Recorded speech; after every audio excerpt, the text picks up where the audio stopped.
Assalamualaikum warahmatullahi wabarakatuh. Salam budaya.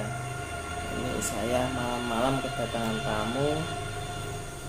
Nggak tahu maksud dan tujuannya apa. Nah, Mas, ini namanya siapa? Firman. Rumahnya? Barong. Lah, malam-malam seperti ini loh, datang ke rumahnya Mbah No.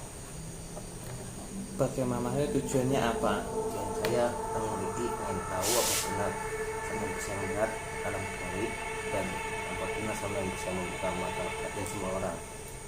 Nah, kalau membuka mata batin itu ya sebetulnya tergantung orangnya, Mas. Jadi gitu. Jadi alam gaib itu tergantung orangnya kuat apa enggak. Lah, pengennya secara instan apa belajar. Dan itu Nah, instan itu tidak bisa disembuhkan. Jadi secara instan nanti tunggu aja 24 jam. Itu. Jadi buka mata batinnya tunggu 24 jam. Insya Allah nanti kalau diridhoi bisa. Jadi itu, tapi nanti kuat nggak jasadnya menerima ke alam gaibnya, pemunculan alam gaibnya seperti itu. Gitu. Kalau nggak kuat ya gila. gila. Bisa ngobrol sendiri terus, yes, terus Terus apa lagi? terus ya nggak bisa disembuhkan kalau bagi saya yang Permanen. Karena mata batin itu kepekaan rasa. Jadi kita cuma membuka sisilahnya supaya dia bisa melihat alam gaib. Itu bisa menembus alam gaib. Nah, di situ nanti derajat 6 ini. Nah, itu.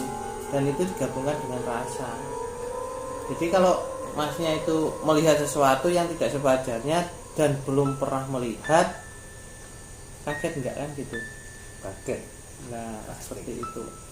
Jadi pembukaan mata batin itu tidak semua orang. Jadi harus dilatih jasadnya dulu, pemikirannya dulu.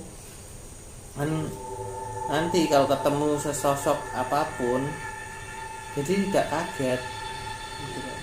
Karena itu ada tahap-tahapannya. Kalau belajar tidak secara instan seperti itu. Dan di situ juga banyak makhluk-makhluk astral itu bentuknya bermacam-macam. Gimana bentuknya? Nah, bentuknya itu ya ada yang berambut banyak seperti banyak orang, itu yang sugestinya sudah dipengaruhi oleh alam bawah sadarnya, itu genderuwo yang mayoritas, pocong. Kuntilanak. Nah, kuntilanak itu sudah mayoritas tersugesti di dalam otak manusia, sudah tertanamkan dari leluhur kita. Lah di itu nggak diri itu aja.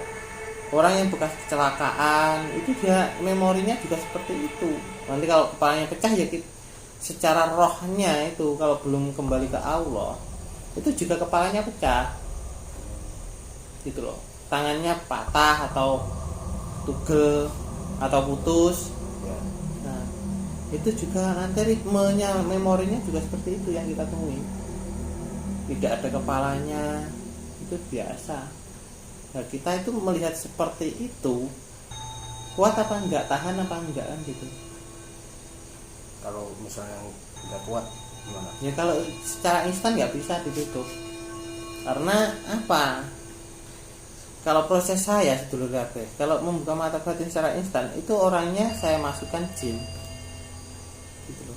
Saya masukin jin, jinnya itu menyatu dengan darahnya. Jadi sebetulnya yang tahu itu bisa melihat adalah jinnya yang dalam tubuhnya, bukan indera perasanya. Yang menunjukkan sesuatunya itu adalah jin yang dalam tubuhnya. Apakah itu nggak bahaya? Yo, kalau bahaya tergantung orangnya. Resikonya gila kok. Kalau orangnya bilang tidak bahaya, nekat, oke. Gitu loh. Itu. Jadi membuka mata batin seseorang itu tidak segampang yang kita bayangkan resikonya, maksudnya. Resikonya itu tidak gampang yang kita bayangkan. Karena apa? Itu berisiko dengan dia dan keluarganya juga. Gitu. Kan banyak orang yang stres, yang ODGJ itu seperti itu, yang berobatkan di mana-mana tidak sembuh kan gitu. Itu pun juga biaya kecil. Kalau membuka mata batinnya secara instan itu gratis.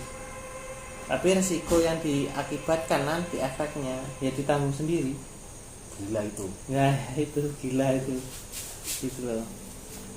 Jadi membuka mata batin itu cuma kita menembusnya dari alam bawah sadar, dinyatakan cuma gitu aja.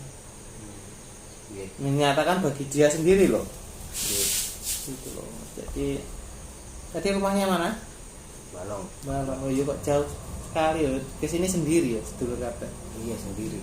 Jadi buat sedulur kabeh kalau emang berniat konsultasi secara spiritual dan kalau ada penyakit non medis atau secara medis konsultasi silakan gratis kepada Mbah No itu tidak bayar, Terpercaya. nah terpercaya, jadi tidak menarik biaya tanpa admin gitu loh. Jadi langsung aja nomor Mbah No 085 815 439090. Jadi kalau saya pertanyaan yang kedua itu saya bisa melihat alam gaib atau enggak gitu tadi.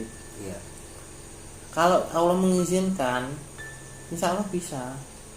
Loh. Karena Mbah Na dulu juga laku-laku juga. Dari sekarang pun juga laku. Gitu loh. Jadi tirakat itu jangan sampai terputus gitu loh kabeh. Kalau niat kita bertirakat ya bertirakat terus. Gitu. Gitu. Jadi kalau alam gaib itu kita harus cuma menyatu dengan rasa. Yang nomor satu seperti itu. Kita menyatu dengan rasa, kita bisa merasakan, apalagi kita belajar merasakan dirinya kita sendiri di dalam dunia. Nah, kita bisa memahami nafsu-nafsu kita. Kan bagian dari setan itu adalah dalam tubuh kita. Jin tercipta dari api. Kita ada unsur api. Gitu toh. Malaikat tercipta dari unsur cahaya. Nah, kita juga ada Nur Muhammad. Yang itu tercipta nafsu, terciptanya roh. Kan seperti itu. Itu harus dipahami. Kalau bahasa Jawanya itu mengenali jati diri ya. Oke. Gitu.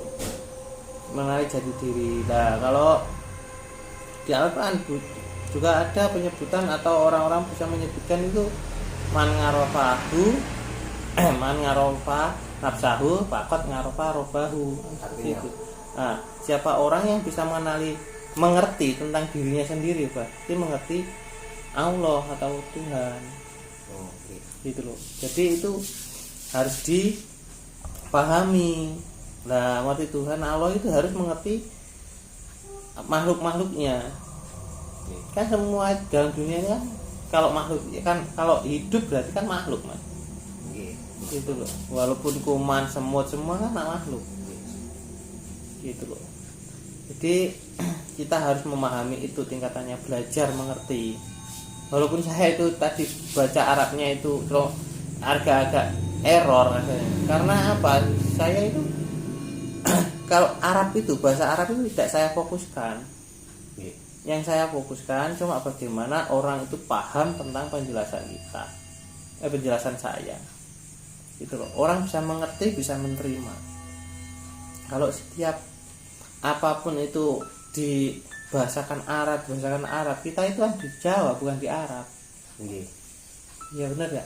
Benar. Kan gitu. Jadi kalau orang dibahasakan Arab ya apa ngerti, apa mudeng. Kurang ngerti gua.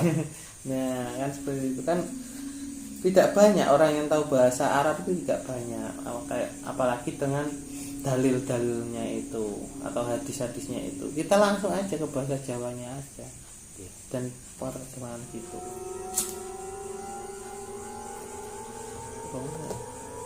Jadi seperti itu penjelasan saya tentang pertanyaannya Mas Irman tadi, bagaimana membuka mata batin seseorang dan bagaimana Mbah No bisa melihat alam gaib.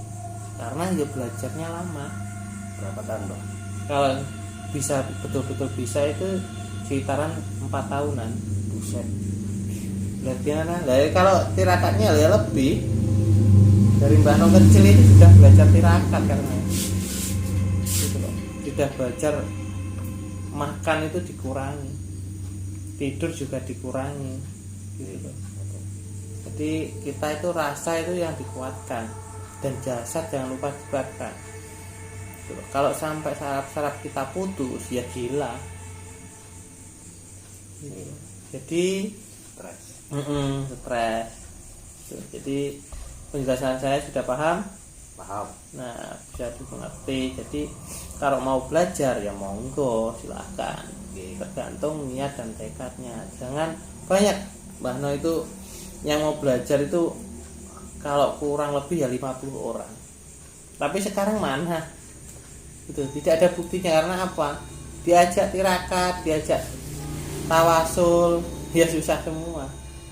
Gitu loh. Karena kurang niat. Karena orang-orang belajar ke sini itu gratis. Jadi semaunya sendiri. Coba dengan orang-orang lain atau kiai-kiai lain. Bayar. Nah, bayar. Gitu loh. Banyak di YouTube itu orang yang kalau mau belajar tentang kerohanian, tentang apa itu ilmu bayar segini. Tapi kenapa malah semangat? Gitu loh. Jadi aneh loh. Itu. Tapi ya nggak apa-apa. Mungkin Mbah juga nanti kalau ditarik seperti itu orang-orang pada semangat tarik 5 juta itu belajar muka mata batin aja. Nah, cepat kaya Mbah. Kaya dong, Mbak. Nah, ya. Jadi saya itu membelajarkan ilmu tentang mengenal Allah, tentang mencintai Allah itu gratis. Kenapa sih kalau kita itu ada orang mau belajar tentang mengenal Allah itu terus bayar? Kan yo aneh. Kita aja hidup itu dihidupkan Allah kok. Terus ada orang yang pengen tahu Allah, kan pengen mengenal Allah terus suruh bayar. Jadi hidup kita itu perlu materi. Oke. Cukup sekian dari penjelasan Mbah No. Semoga penjelasan Mbah No bermanfaat. Jangan lupa subscribe and like channelnya Mbah No.